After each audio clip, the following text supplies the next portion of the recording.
You hear this term fake news thrown around all the time, right? But what does it actually mean? Well, today we're going to break it all down. We're going to trace its roots, look at the psychology that makes it so powerful, and most importantly, figure out how we can start to fight back. Okay, let's start with something a little unexpected. This is a quote from the Tao Te Ching, and it's all about how powerful names and labels can be.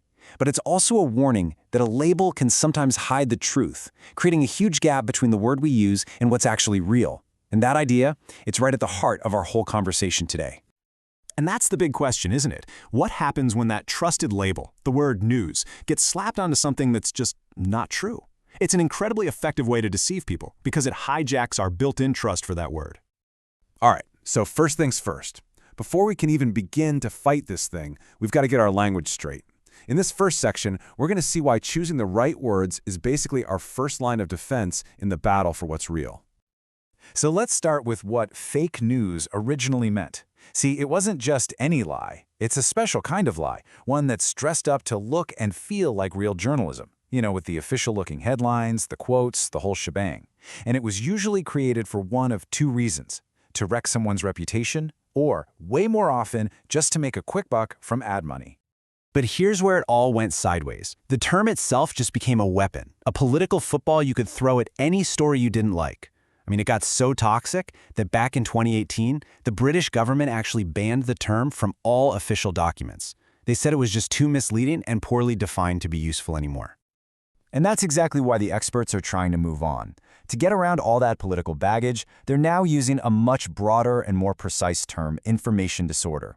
This lets them look at the whole messy picture, from simple mistakes all the way to full-blown malicious disinformation campaigns, without getting stuck in the mud. So why is this information disorder so darn effective? Why do we keep falling for it? Well, in this section, we're going to dig into the two powerful forces that make it all work: our own brains and, you guessed it, money. It turns out we're kind of hardwired to fall for this stuff. First, our brains are naturally drawn to things that are new, surprising, and shocking. And let's be honest, lies are often way more exciting than the truth. Then you've got this thing called confirmation bias, which is our tendency to believe information that already fits with what we think. And on top of that, there's motivated reasoning, where we'll twist facts to fit our beliefs. It's a perfect storm for deception. And if you look at the numbers, man, it is a stark picture. This one study from MIT found that false political news spreads a staggering 3 times faster online than other kinds of fake stories. The more emotional and divisive it is, the faster that lie travels. Now, it's easy to point the finger at bots and algorithms, but the research is crystal clear. We are the problem.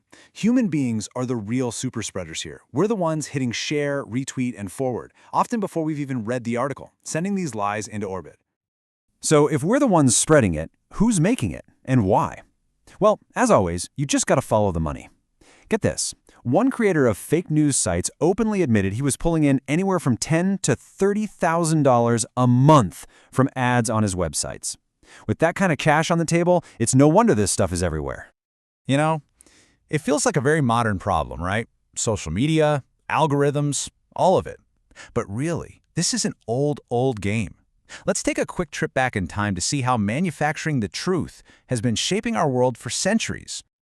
The tactics just get a new coat of paint. Back in the 1790s in Paris, you had these sensational little pamphlets called canards that whipped up anger and helped lead to the French Revolution. Fast forward to the 1890s, and intense newspaper rivalries gave us yellow journalism. And, get this, the very first time the term fake news was ever used. Then in the 1930s, the Nazi regime mastered state-sponsored propaganda with their big lie strategy. And now, today, social media just put the whole thing on hyperdrive. The tools change, but the goal is always the same: control what people believe. Okay, so that's the problem. It's big, it's historical, it's psychological. The big question is, what do we do about it? How do we fight back? This last section is all about building our own mental defenses for this crazy digital world. So one of the most exciting ideas out there is something from psychology called inoculation theory. And it works pretty much exactly like a vaccine for your body, but for your brain. The idea is that if you expose yourself to a small, weakened dose of the techniques used in misinformation, you can build up a mental immunity to them. You learn to recognize the tricks of the trade. This leads to 2 totally different ways to fight this stuff. For years, we've been stuck in debunking mode. That's where we fact-check lies after they've already gone viral. It's like playing whack-a-mole. It's slow, and the damage is often already done. But the new way, the better way, is pre-bunking. It's proactive. Instead of chasing down every single lie, you teach people how to spot the manipulation tactics before they fall for them. It's about prevention, not just a cure. So what can you start doing right now? Here are 4 simple steps. 1. Always consider the source. Is this a place you know and trust? 2. Read past the headline. Those are designed to get an emotional click, not to tell you the whole story. 3. See who else is reporting it. If it's a huge story, other real news outlets will be on it. And finally, number 4, and this one might be the toughest. Check yourself. Be honest. Are you believing this just because you want it to be true? And that really leaves us all with a choice, doesn't it? In this wild ecosystem of information disorder, what is our role? Are we just going to be passive consumers, floating along on a river of outrage and algorithms? Or can we decide to be active, critical thinkers? Can we become a vital part of the immune system that keeps our shared reality healthy? I think the answer to that question will define our future.